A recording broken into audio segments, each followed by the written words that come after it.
alimentaire et maintenir son poids. On en parle ce soir avec le docteur Yasmina Homrani. Vous êtes spécialisée en nutrition et nutrition pédiatrique. Bonsoir. Bonsoir Mariam, j'espère que tu vas bien. Je vais très bien, merci. C'était un plaisir de vous avoir avec nous sur le plateau. Alors, il fait chaud, la canicule, et il semble faire de plus en plus chaud chaque jour. Premier conseil, je pense, c'est l'hydratation pour rester déjà en bonne santé. Que recommandez-vous en cette période de forte chaleur? La première des choses, c'est de penser à non seulement boire de l'eau, mais à le manger. On n'a pas très bien cette notion, normalement on la conçoit pas, mais généralement en été, on conseille de manger des aliments qui vont nous hydrater. Donc c'est une façon, entre guillemets, de manger de l'eau au lieu de le boire tout simplement, en prenant de la pastèque, le melon, les tomates, des aliments qui sont très très riches en eau et qui vont nous permettre de nous hydrater tout au long de la journée, et surtout parce qu'il y a des personnes qui ont du mal à boire toute la quantité recommandée pendant la journée. Et justement, quels fruits et légumes ou quelle alimentation en particulier doit-on favoriser? La première des choses, pensez à manger beaucoup de salades, les crudités, les légumes, les fruits. Savoir qu'on commence à manger par les yeux, donc avoir des plats qui vont être vraiment beaux et jolis à regarder avec une combinaison de légumes et de fruits. Les salades, par exemple, la salade, les laitues iceberg sont très riches en eau, en quantité d'hydratation qu'ils vont nous apporter. Les tomates, les concombres, la pastèque, le melon, tout cela est très très important. Favoriser des fruits, par exemple, comme les fruits rouges qui sont en plus antioxydants. Prendre par exemple des pamplemousses. Tout cela en croquant les fruits, en évitant au maximum de les prendre en tant que jus. D'accord, donc essayer de manger le fruit en entier, c'est mieux en tout cas que les jus, comme vous venez de le dire. Pourquoi? Pourquoi est-ce que c'est mieux? La première des choses, c'est une question de sucre. Parce que quand on va, par exemple, prendre un jus d'orange, on va avoir besoin de 2 à 3 oranges pour avoir vraiment un grand verre de jus d'orange. Premièrement, dans ce verre-là, on va avoir de l'eau et on va avoir des sucres. Une fois qu'on a pressé le fruit, on n'a plus de fibres.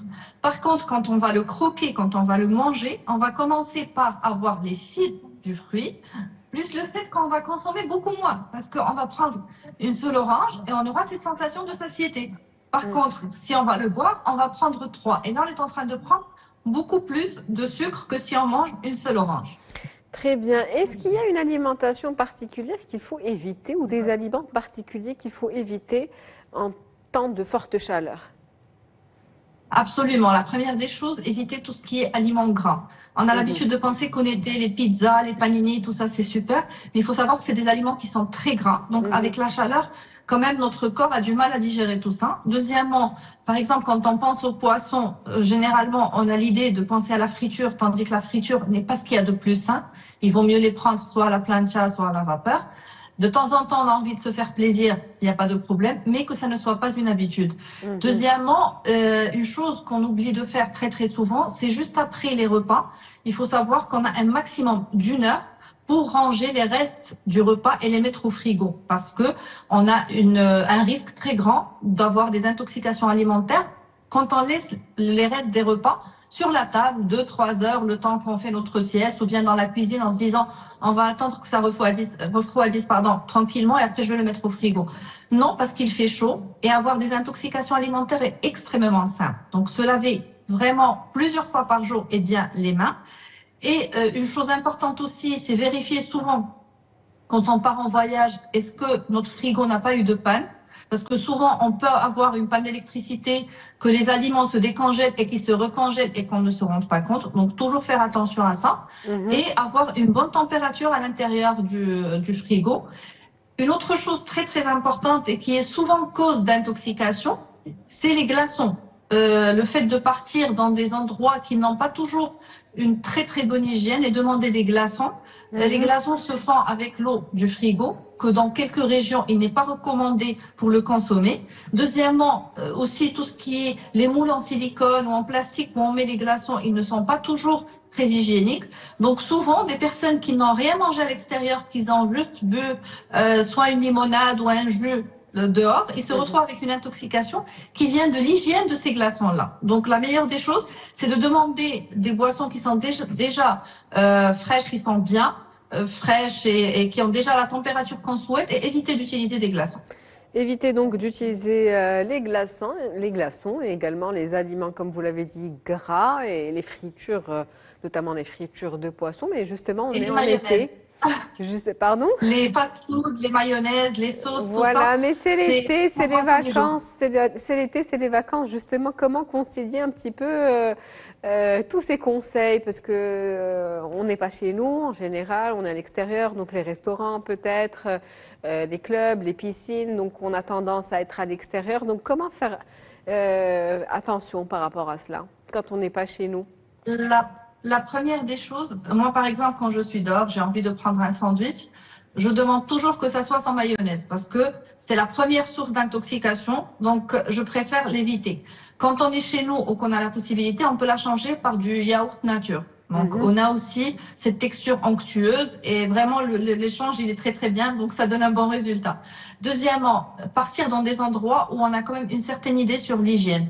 Et si on est dans un endroit qu'on va découvrir, la meilleure des choses, c'est d'éviter de prendre des fruits de mer, éviter de prendre de la viande qui ne soit pas très cuite, éviter de demander des œufs peu cuits. Tout ça, c'est des sources d'intoxication qui vont sûrement gâcher le congé parce que c'est des gens qui se retrouvent avec une gastro pendant 5 jours, une semaine et souvent c'est le temps qu'ils ont de vacances. D'accord. Et quels sont les intox, ou on va dire ces fausses idées ou ces idées reçues qu'on a par rapport à l'alimentation et qu'on devrait corriger pour l'été? On a l'impression que dès qu'on va prendre une salade, la salade en général, c'est un aliment, c'est un repas qui est sain. Tandis que c'est pas toujours le cas, parce que quand on va prendre une salade où il va y avoir de la sauce, où il va y avoir parfois même plusieurs combinaisons de sauces, ce n'est pas forcément sain. La deuxième des choses, c'est ce qu'on a dit tout à l'heure, les jus de fruits. On a la conviction que si le jus de fruits, il est pressé, c'est forcément quelque chose qui est sain et qui est bien pour le corps. Donc, c'est pas toujours le cas. Comme je vous ai dit, quand on est en train de presser un fruit, on ne prend que l'eau et le sucre. Donc, il vaut mieux croquer les fruits. Et l'autre chose, c'est privilégier les fritures en se disant, bon, oui, mais c'est du poisson. Le poisson, de toute façon, c'est très bien pour le corps. Mais en fait, ce qu'on oublie, c'est que souvent, la qualité de l'aliment qu'on va consommer est aussi importante que la façon dont on va le cuire. Comment est-ce qu'on va le présenter? Des poissons à la vapeur ou à la plancha, c'est pas la même chose qu'un poisson que j'ai pané et que j'ai fait frire et que vraiment a beaucoup de gras avant de le consommer. Absolument. Donc, on l'a dit, c'est l'été, c'est les vacances, mais il faut quand même prendre soin de sa santé, faire attention à tous ces détails que vous êtes en train de nous expliquer, docteur Homarani. Et justement, pour rester sur les fortes chaleurs et le fait de rester hydraté, quelle boisson doit-on favoriser? Vous l'avez dit, il vaut mieux éviter les jus. Peut-être les fruits entiers, comme vous l'avez bien expliqué. Il y a de l'eau, mais aussi l'eau à quelle température? Très fraîche, ambiante, les tisanes. Qu'est-ce qu'il faut favoriser en tant que boisson, en tout cas en été, pour rester en bonne santé?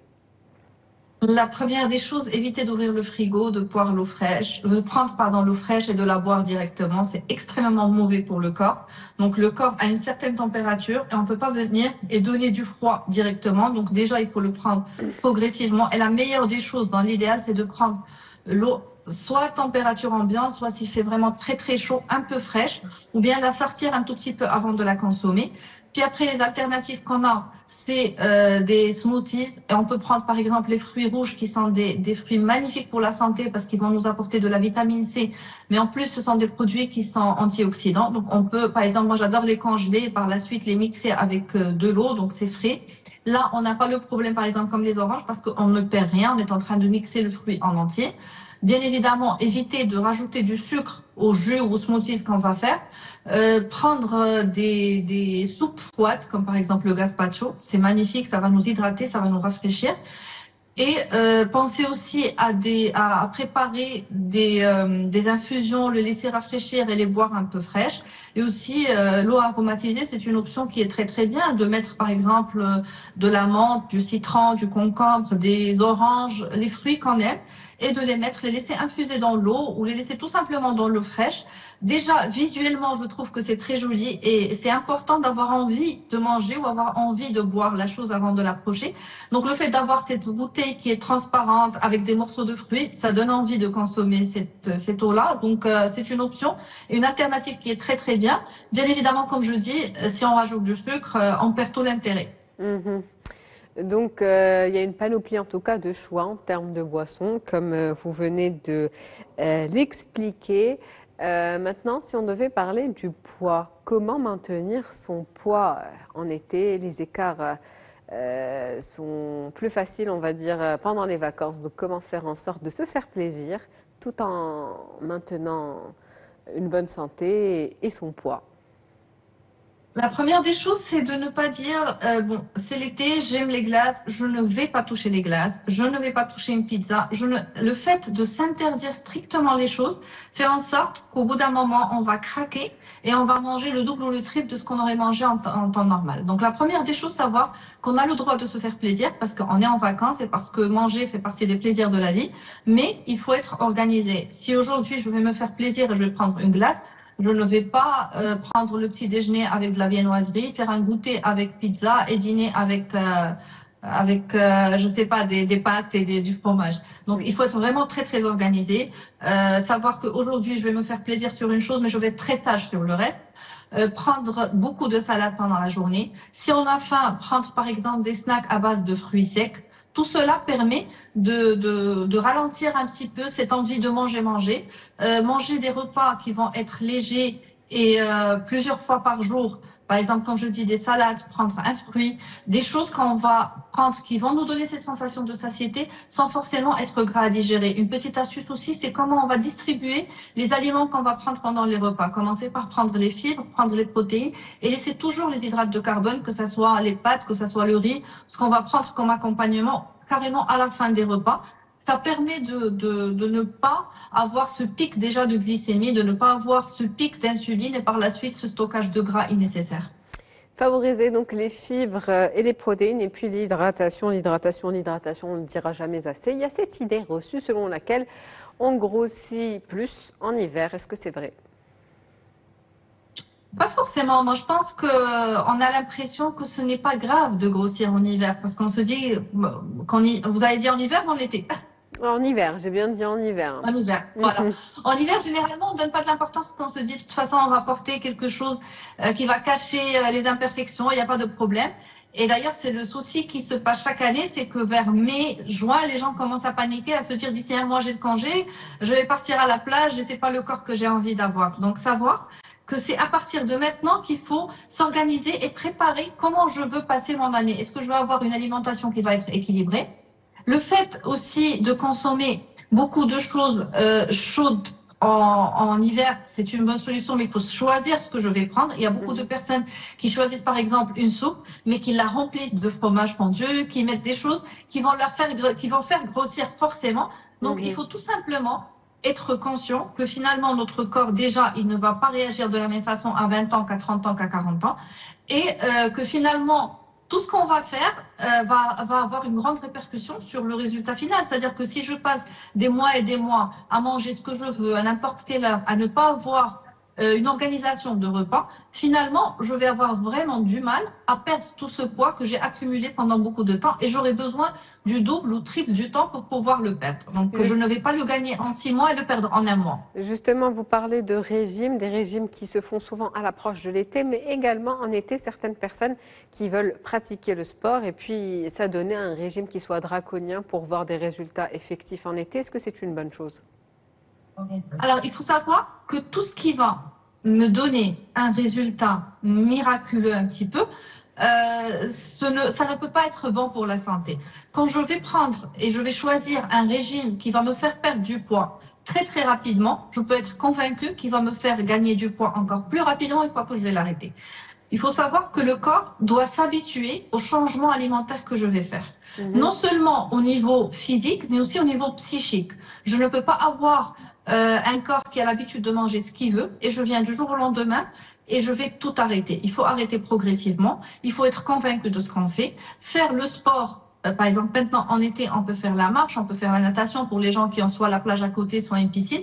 Mais il faut aussi choisir le moment de le faire parce que ça ne sert à rien de prendre une semaine où je vais faire ça tous les jours et après je vais me fatiguer et dire je ne veux plus rien faire. Donc la première des choses, c'est de le faire soit très tôt le matin, soit le soir pour éviter le soleil, éviter d'être fatigué. Et deuxièmement, ce qu'on veut, c'est faire du sport, être en bonne santé, pas d'avoir une insolation. Donc ça, c'est un programme et souvent, ce qui est bizarre, c'est que la première personne avec laquelle on a du mal à rester fidèle à nos promesses, c'est avec nous-mêmes. Généralement, on se promet de faire du sport, de faire du régime, et peut-être si on a un engagement envers une autre personne, on le maintient, mais envers nous-mêmes, la plupart des personnes finissent par lâcher. Donc, ce qu'il faut faire, c'est se dire que si je me suis promis que je vais partir et faire du sport tous les jours et que je n'arrive pas, je vais le faire 3 fois par semaine, 2 fois par semaine, c'est mieux que rien. Et si j'ai laissé tomber, je recommence. Mais finalement, il faut savoir que le fait de persévérer et d'avoir une routine qui se répète, par la suite, ça devient quelque chose qui va nous faire plaisir. Le fait de manger correctement doit être un plaisir, être convaincu que je le fais pour être en bonne santé et non pas pour pouvoir mettre cette robe ou ce pantalon que j'avais envie de mettre, que c'est une question de santé à long terme. Finalement, ça se voit dans notre peau, dans nos cheveux, dans le moral aussi, c'est une chose à laquelle on ne pense pas, dans notre sommeil, parce que finalement, quand on mange mal et on digère mal, on a du mal à dormir, et on rentre dans un cercle vicieux que finalement a une grande répercussion sur tous les aspects de notre vie. Absolument, on oublie souvent que ce cercle vicieux peut avoir une répercussion, comme vous le dites, sur toute notre vie et plusieurs côtés, qu'ils soient professionnels, personnels et également cette image de soi qu'on a de nous-mêmes. Donc, pour rester dans cette durabilité, je conclus qu'il nous faut bien un régime qui soit adapté à nos propres besoins et une activité sportive qu'on peut pratiquer tout au long de l'année et donc un rythme de vie qu'on peut maintenir tout au long de l'année en bonne santé. Merci à vous et sans oublier de s'hydrater. Merci à vous, Madame Docteur Yasmine Homarani. C'était un plaisir de vous avoir avec nous. Merci beaucoup, merci à vous. Je rappelle que vous êtes spécialisée en nutrition et nutrition pédiatrique. C'est un plaisir. Merci. C'est la fin donc de l'invité de la rédaction pour ce soir. On se retrouve demain avec un nouvel invité. Très bonne soirée.